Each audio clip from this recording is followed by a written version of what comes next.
الرحيم. الحمد لله رب العالمين والعاقبة للمتقين والصلاة والسلام على محمد وعلى آله وأصحابه أجمعين. মহান স্রষ্টা ওয়াহিদ আহাদ লা শারীকা আল্লাহ পাকের কাছে শুকরিয়া আদায় করি যে আল্লাহ পাক তাআলার অপার অনুগ্রহে পবিত্র সম্মানিত মহিমান্বিত রমজানুল মুবারক মাসের প্রথম জুমা পাক আমাদেরকে শরীক করিয়েছেন। সেই মহান আল্লাহ পাকের কাছে আমরা শুকরিয়া আদায় করি, সকলে বলি আলহামদুলিল্লাহ। বিসমিল্লাহির রহমানির রহিম।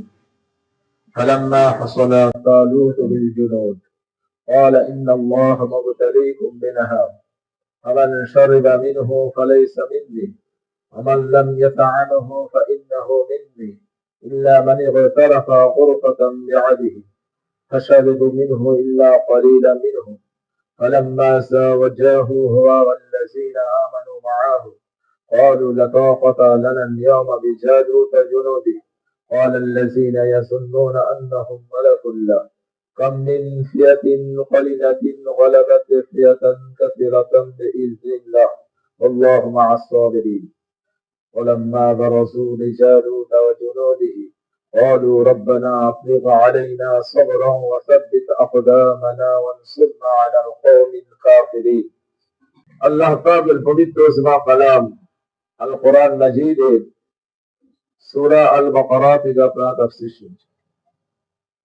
এই সূরাটির 249 এবং 250 এই দুইটি আয়াত তেলাওয়াত করলাম। ইনশাআল্লাহ তাফসীর করা হবে।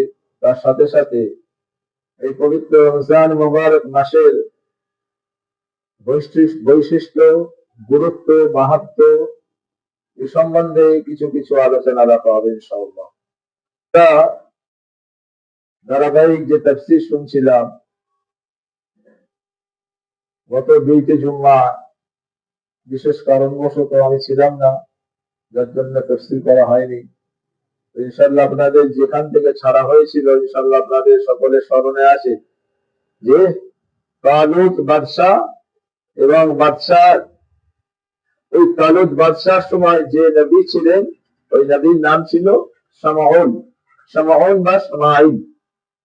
এই নবী দ্বারা তালুতকে আল্লাহ পাক এই বনি ইসরাইলদের মধ্যে বাদশাহ নিযুক্ত করেছিলেন। আপনারা শুনেছেন যে আল্লাহ পাক বলছেন وقال لهم نبيهم إن الله قد بعث لكم طالوت مالكا, যে তাদের নবী তাদেরকে বলল وقال لهم نبيهم, তাদের নবী অর্থাৎ শামউন নবীকে আল্লাহ পাক বলছেন, নবী শামউন তাদেরকে বলল قد بعث لكم, তোমাদের জন্য আল্লাহ নির্ধারণ করে পাঠিয়েছেন তালুত মালিকা। অনেক কটি আয়াত আগে থেকে একটুখানি না হিন্দি বুঝতে পারবেন না যে তালুতকে তোমাদের মনোনীত বাদশা করে দিয়েছেন। তারা বলল যে তালুত তো আমাদের থেকে অনেক নিম্ন শ্রেণী, শুনেছেন?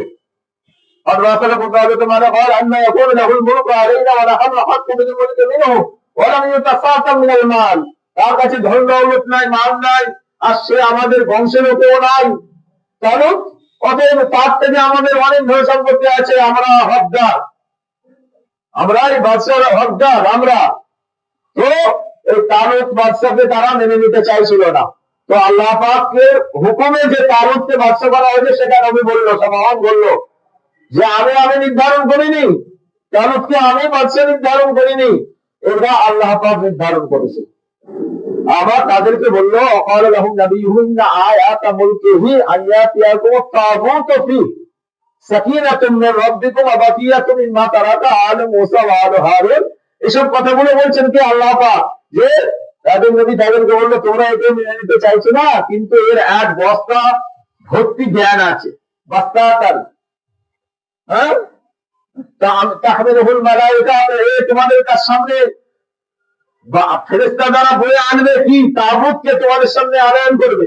وقال لهم إن آيات ملكه, তোমাদের এই বাদশা অনেক তোমাদেরকে নিদর্শন দেখাবে। إن آيات ملكه سكينة من ربكم وبقية مما ترك آل موسى وآل هارون, একটা শান্তির ছন্দ যেটাকে আল্লাহ পাক আদম আলাইহিস সালাম দ্বারা দুনিয়ার মধ্যে নিয়ে এসেছিলেন, আর সেটা মুসা নবীর কাছ থেকে বনি ইসরায়েলরা প্রাপ্ত হয়েছিলেন। প্রত্যেকটা নবীর কাছে ওই সিন্দুকটা ছিল। এই বনি ইসরায়েলরা এই সিন্দুকটা প্রাপ্ত হয়েছিল, তাবুত। এই সিন্দুকটার নাম ছিল কি? তাবুত। সাকিনাতুন মির রাব্বিকুম। এই তাবুতে আল্লাহর পক্ষ থেকে এটাই শান্তি ছিল। এই সিন্দুকটা যে যুদ্ধ ময়দানে নিয়ে যাওয়া হতো, এই বনি ইসরায়েলরা সব বিজয়ী লাভ করত, বিজয়ী হয়ে যেত। কিন্তু এরা যখন উচ্ছৃঙ্খলতাটা এদের বেড়ে গেল, শরীয়তটাকে এরা ভুলে গেল, হ্যাঁ, নবী মুসার আদর্শ থেকে যখন এরা বিচ্যুত হলো, আল্লাহর স্মরণ থেকে এরা শিরকের দিকে বেশি ধাবিত হয়ে গেল, আল্লাহ পাক এই বনি ইসরায়েল জাতির কাছ থেকে এই তাবুতটাকে কেড়ে নিয়েছিলেন। কার দ্বারা? আমালিকা জাতির দ্বারা। সব শুনেছেন, একটু না অনেক নতুন মানুষ আছে, বুঝতে পারবেন না। হ্যাঁ, আমালিকা জাতি, বিধ্বস্ত জাতি, এরা এটাকে কেড়ে নিয়েছিল এই বনি ইসরায়েলদের কাছ থেকে। কেড়ে নিয়ে এটা তারা, এদের কাহিনী আমার অনেক পিছিয়ে গেলে অনেক সময় লাগে, যে কিভাবে এরা এটাকে রাখতে পারেনি, এই আমালিকা জাতি এই সিন্ধুকটাকে রাখতে পারেনি। তারা প্রথমে যেখানে রেখেছিল মূর্তি, তার ঘাড়ে, সব শুনেছেন। যাই হোক, এরা এটাকে হারিয়ে ফেলেছিল। তখন আল্লাহ পাক বলছেন এই বনি ইসরায়েলদের, যে তোমরা যদি এই তাবুতকে বাদশাহ রূপে মেনে নাও, তাহলে এই সিন্ধুকটা তোমাদের কাছে আবার ফেরত দেবে আল্লাহ পাক। হ্যাঁ, অকাবে লাহু নাবিয়ুহুম ইন্না আয়াতা মুলকিহি আয়াতিয়াকুম তাবুত ফি আয়াতিয়াকুম, তোমাদের কাছে ফিরিয়ে দেওয়া হবে তাবুত ফি, তোমাদের এই সিন্ধুকটাকে যদি এই তালুতকে বাদশাহ রূপে মেনে নাও। মিম্মা তারাকা আলু মুসা ওয়া আলু হারুন তাহমিলুহুল মালাইকাতু ইন্না ফি যালিকা লাআয়াতান লাকুম ইন কুনতুম মুমিনিন। আল্লাহ আবার বলছেন যে আমি বললাম আমার ভেতরে অনেক শান্তি আছে, ওই সিন্ধুকটা তোমরা পেয়ে যাবে। এখানে মুসার আহলে বর্গ আর হারুনের আহলে বর্গের এদের অনেক নিদর্শন আছে সিন্ধুকটার ভেতরে। আলু মুসা ওয়া আলু হারুন, মুসার পরিবার পরিজনের আর হারুনের পরিবার পরিজনের অনেক জিনিসপত্র এই সিন্ধুকে রাখা আছে। এটা তোমরা পাবে যদি তালুতকে বাদশাহ রূপে মেনে নাও। আর কি বললেন আল্লাহ পাক? লাআয়াতান লাকুম ইন কুনতুম মুমিনিন, এগুলো হচ্ছে আমার নিদর্শন, যদি তোমরা মুসলমান হয়ে থাকো, যদি ঈমানদার হও, তাহলে তোমরা এটা মেনে নাও। তো তারা যখন দেখলো তাহমিলুহুল মালাইকা, ফেরেশতা দ্বারা ওই সিন্ধুকটাকে নিয়ে আসা হলো। তাহমিলুহুল মালাইকা, তাহমিল মানে বহন করে আনা। এই সিন্ধুকটাকে যখন তারা বহন করে তাদের সামনে, বনি ইসরায়েলদের সামনে আনয়ন করা হলো, ওই বনি ইসরায়েলরা সবাই তালুতকে বাদশাহ রূপে মেনে নিল। বলে ঠিক আছে, আমরা বাদশাহ রূপে আপনাকে মেনে নিলাম, আপনি যে এত বড় একটা জিনিস সিন্ধুক আমাদেরকে উপহার দিয়ে দিলেন, অতএব এই সিন্ধুক আমরা পেয়ে গেছি, আমরা আর আপনাকে বাদশাহ মেনে নিতে আমাদের কোনো অসুবিধা নাই। তালুতকে বাদশাহ রূপে মেনে নেন। ফালাম্মা ফাসালা তালুত বিল জুনুদ, এরপর কি হচ্ছে? ফালাম্মা ফাসালা, এই তালুত আর তার সেনাবাহিনী তৈরি হয়ে গেল যুদ্ধে যাওয়ার জন্য। কতজন যুদ্ধে শরীক হলো? তালুতের সৈন্যবাহিনীর সংখ্যা ছিল ৮০,০০০। তালুতের সৈন্যবাহিনীর সংখ্যা ছিল ৮০,০০০। ফালাম্মা ফাসালা তালুত বিল জুনুদ, এই জুনুদ সৈন্যবাহিনী আর তালুত সব রেডি, যুদ্ধে যাবে ওই আমালিকা জাতির বিরুদ্ধে, যারা সবসময় জাতি ব্যস্ত করে রেখে দিয়েছিল বনি ইসরায়েলদেরকে, এর বিরুদ্ধে যুদ্ধ করতে হবে তাদের। এমন সময় এই তালুত বাদশাহ এই জুনুদ সৈন্যবাহিনীদেরকে উদ্দেশ্য করে বলল, মুবতালিকুম বিনাহার, তোমাদেরকে একটা পরীক্ষা নেবেন আল্লাহ পাক তোমাদের থেকে। মুবতালিকুম, তোমাদের থেকে পরীক্ষা নেবে। বিনাহার, একটা নদী দ্বারা, একটা নদী দ্বারা তোমাদেরকে পরীক্ষা নেবে। মুবতালিকুম বিনাহার। ফালাম্মা ফাসালা তালুত বিল জুনুদ ক্বালা ইন্নাল্লাহা মুবতালিকুম বিনাহার ফামান শারিবা মিনহু ফালাইসা মিন্নী ওয়া মান লাম ইয়াতআমহু ফাইন্নাহু মিন্নী। কে বলছে? যে তালুত বাদশাহ তাদেরকে বলল, ফামান শারিবা মিনহু, যদি তোমরা এই নদীর কেউ পানি পান করো, ফালাইসা মিন্নী, তাহলে আমার সঙ্গী সাথী হতে পারবে না। পরীক্ষা নিচ্ছে মুবতালিকুম বিনাহার। এই যে নদীটা, এই নদীটা জর্ডান আর প্যালেস্টাইনের মধ্যবর্তী জায়গায় অবস্থিত। এই নদীটার নাম ছিল শাহরে শরিয়া। এই নদীটার নাম শাহরে শরিয়া। তো আল্লাহ পাক এই নদীটার দ্বারা বলছেন তালুত বাদশা যে তোমাদেরকে পরীক্ষা নেবে, এই নদীতে তোমরা পার করতে হবে। আর এই নদীতে যখন তোমরা নামবে এই নদীর পানি পান করলে চলবে না। আর যদি পানি পান করো পাশে হোক ফালাইসা মিন্নি, তাহলে তোমরা আমার সঙ্গে সাথে হতে পারবে না। আমার লাম ইয়াতাআমহু ফাইন্নাহু মিন্নি, এবং যদি তোমরা এই পানি খেয়ে ফেলো, একবার বলছেন আল্লাহ পাক পানি পান করার কথা, আবার বলছেন খেয়ে খাওয়ার কথা, যদি খেয়ে ফেলো তাহলে আমার সঙ্গে সাথে হবে না। আমার লাম ইয়াতাআমহু ফাইন্নাহু মিন্নি ইল্লা মান ইবতারাফা গুরফাতান বিয়াদি, তবে যদি অল্প পরিমাণ, মানে ইবতারাফা শব্দ হচ্ছে এক অঞ্জলি পরিমাণ, অল্প কিছু অংশ, অল্প কিছু পানি যদি তোমরা পান করো, অর্থাৎ হাতের এক অঞ্জলি পরিমাণ পানি, তাফসীরের মধ্যে আছে হাতের এক মুষ্টি পরিমাণ পানি যদি তোমরা পান করো তাহলে তোমরা পরীক্ষায় উত্তীর্ণ হতে পারবে।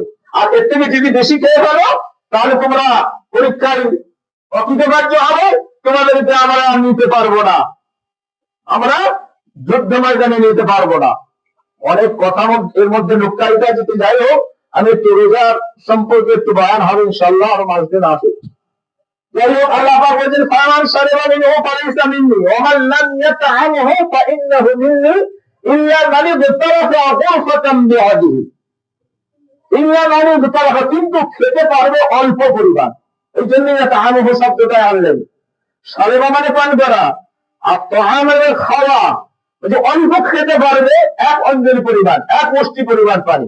ইল্লা মান ইবতারাফা গুরফাতান বিআদিহি, ইয়াদুন মানে হাত, তোমাদের হাতের এক অঞ্জলি পরিমাণ পানি তোমরা পান করতে পারো। কিন্তু আল্লাহ পাক এই যাদেরকে পরীক্ষা নিলেন এদের পিপাসাটা একটু বাড়িয়ে দিয়েছিলেন, যে যুদ্ধে তো যাবে সবাই, কিন্তু যুদ্ধে যাওয়ার মন মানসিকতাটা তার কেমন, কে স্বেচ্ছায় যায় বা কে ঠাড়ায় পড়ে যায় বা কে ভয়েতে যায়, এটা একটু পরীক্ষা করে নিতে চান। বান্দাদেরকে আমাদেরকে আল্লাহ পাক বিভিন্ন ভাবে পরীক্ষায় ফেলে, বান্দাদেরকে আল্লাহ পাক ধন দৌলত দিয়ে পরীক্ষায় ফেলে, আবার গরিব বানিয়েও পরীক্ষা ফেলে, তাই না?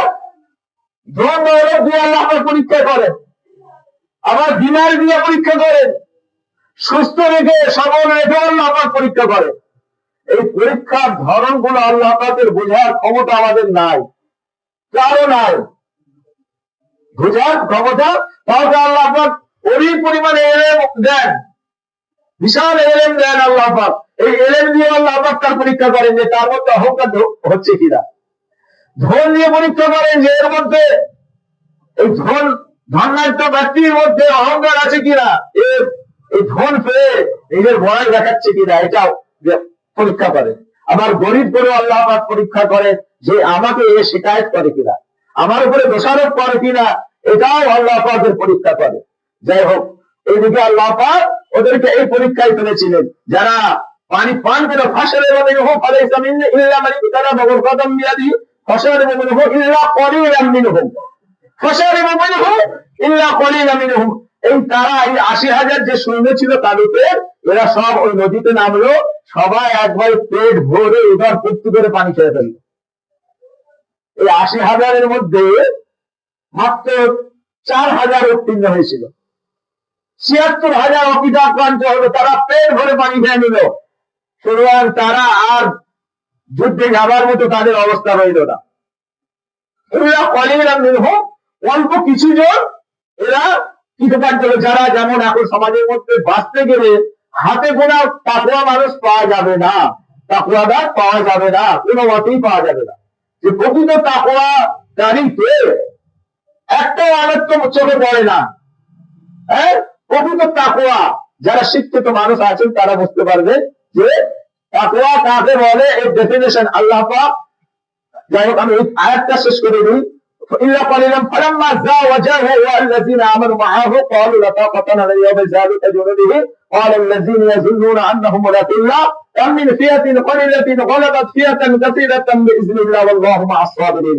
যখন এরা অনুত্তীর্ণ হলো, ৪,০০০ মানুষ যখন যেতে লাগলো, এরা বলল লা তাকাতা লানা ইয়াউমা বিজালুত ওয়া জুনুদি, আমাদের ক্ষমতা নাই এইখানে কার সাথে যুদ্ধ করতে হবে। আল্লাহ পাক উল্লেখ করছেন জালুত এবং তার সৈন্যবাহিনীর সম্মুখীন হওয়া আমাদের পক্ষে অসম্ভব।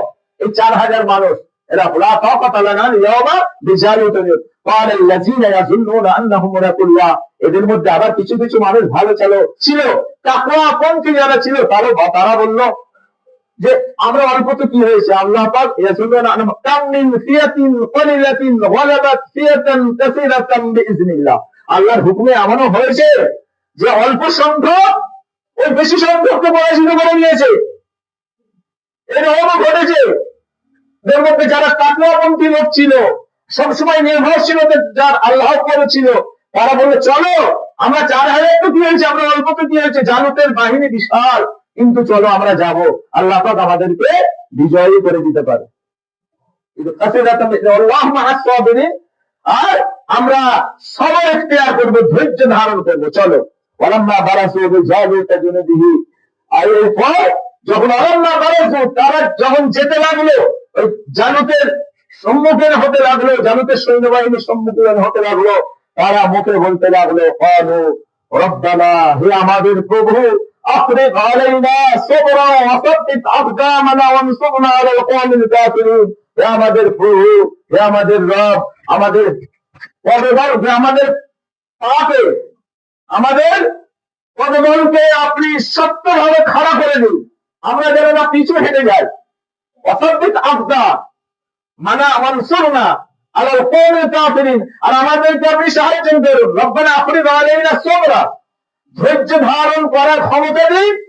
আমরা মোনাজাতে পড়ি না, এটা মানেটা মনে রাখলে অনেক সময় এটা চোখ দিয়ে পানি এসে যাবে যখন আল্লাহ পাকের কাছে চাইবেন। হ্যাঁ, আর ওই চোখ দিয়ে যদি এক ফোঁটা পানি আপনি বার করে ফেলতে পারেন, তাহলে জানবেন যে হ্যাঁ কিছুটা হলেও একটু স্বস্তি পাওয়া যাবে, আল্লাহ পাকের কাছে কবুল হয়েছে। রব্বানা আফরিগ আলাইনা সাবরা, হে আল্লাহ আপনি আমাদের সবর করা, আপনি আমাদেরকে সবর করার ধৈর্য দিন, সবর করার ক্ষমতা দিন।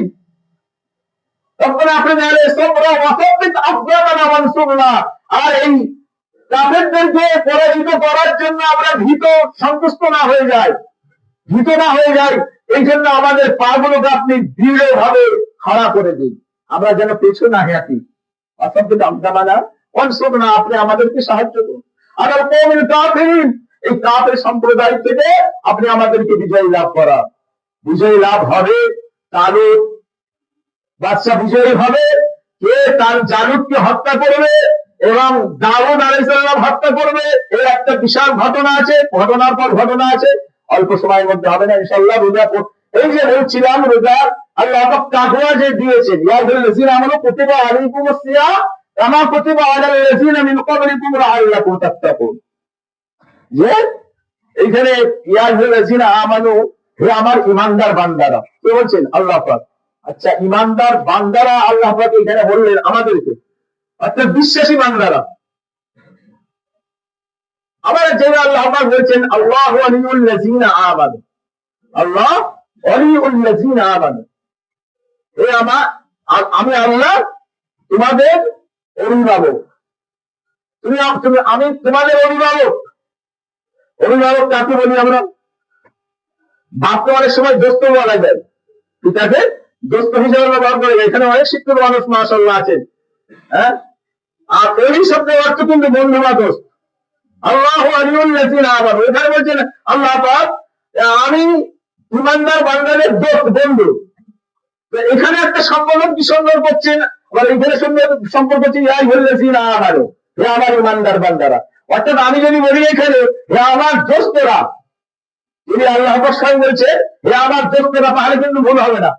শিক্ষিত মানুষ অচল বুঝতে পারছেন যে আমি যদি বলি আল্লাহ পাক বলছেন হে আমার দোস্তরা, হে আমার বন্ধুরা, শোনো, কুতিবা আলাইকুমুস সিয়াম, এখানে কিন্তু চাপিয়ে দিচ্ছেন না, সরাসরি সিয়াম অর্থাৎ রোজাটা তোমাদের উপরে ফরজ করা হলো, ফরজ করছি এরকম ভাবে নির্দেশ নাই, ফরজ করা হলো। কুতিবা আলাইকুম কামা কুতিবা, আবার একটু হালকা করে দিয়ে বলছে কামা কুতিবা আলাল লাযীনা মিন ক্বাবলিকুম, এই রোজাটা কিন্তু, এই সাওমটা কিন্তু আগেও আমি ফরজ করেছিলাম। কে বলছেন? আমাদেরকে আল্লাহ পাক বলছেন যে তোমরা ভাবছো এই রোজাটা অনেক করা, এটা কঠিন ব্যাপার, কি একবারই দিয়ে দিল আল্লাহ পাক? না, আমি সহজ করছি, এটা কিন্তু দিয়েছিলাম, সব জাতির উপর আমি দিয়েছিলাম। কামা কুতিবা আলাল লাযীনা মিন ক্বাবলিকুম, এর পূর্বেও আমি প্রত্যেকটা নবীর উপরে দিয়েছিলাম। মুসা নবী, ঈসা নবী, হারুন নবী, তারপর আপনার দাউদ, সুলাইমান, সব নবীর উপরে এই রোজাটা ফরজ ছিল। তার কাছে ভিন্ন এখনো রোজা অনেক সব জাতির উপরে আছে। কেউ উপবাস বলে, কেউ অনশন বলে, হ্যাঁ, আবার কেউ ইংরেজরা এটাকে আবার অন্যভাবে রোজাটাকে পালন করে। আবার মৌন রোজা আছে, সব খেতে পারবেন, এত কথা বলতে পারবেন, এরকম রোজা আছে। যাই হোক, তো আল্লাহ কেন আমি এটা ফরজ করলাম? সব থেকে বড় একটা যে তোমরা যাতে মুত্তাকি হতে পারো।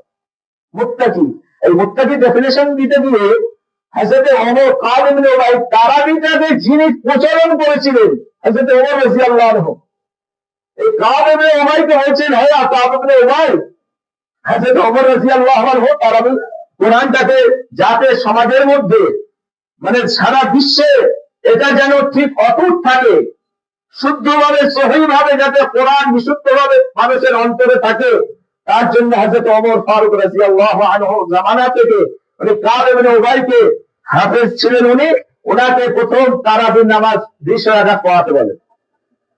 এটা হযরত ওমর ফারুক রাদিয়াল্লাহু আনহুর সুন্নাত, এই তারাবিটা। উনি ডিগ্রি জারি করলেন যে আজ থেকে সমস্ত আমার উম্মতরা, আল্লাহ নবীর উম্মতরা, আল্লাহ বান্দারা এইভাবে তারাবি আদায় করবে, এইভাবেই তারাবি আদায় করবে। যা কেন কোরআনটাকে সুন্দরভাবে রাখতে হলে এটা কণ্ঠস্থ যদি না হয়, মানুষের অন্তরের মধ্যে যদি না দিতে যায়, তাহলে এটাকে কোনো মতেই আমি এই কোরআনটাকে রাখতে পারবো না। কিয়ামত যতদিন থাকবে এই কোরআনটাকে বজায় রাখতে গেলে হাজার হাজার লাখ লাখ আল্লাহ নবীর উম্মত তৈরি হয়ে যাবে এটাকে নষ্ট করার জন্য। এই তারাবিটাকে উদ্দেশ্য করে শুধু এই তারাবিটাকে করবে, আপনারা অন্তরে রাখবে।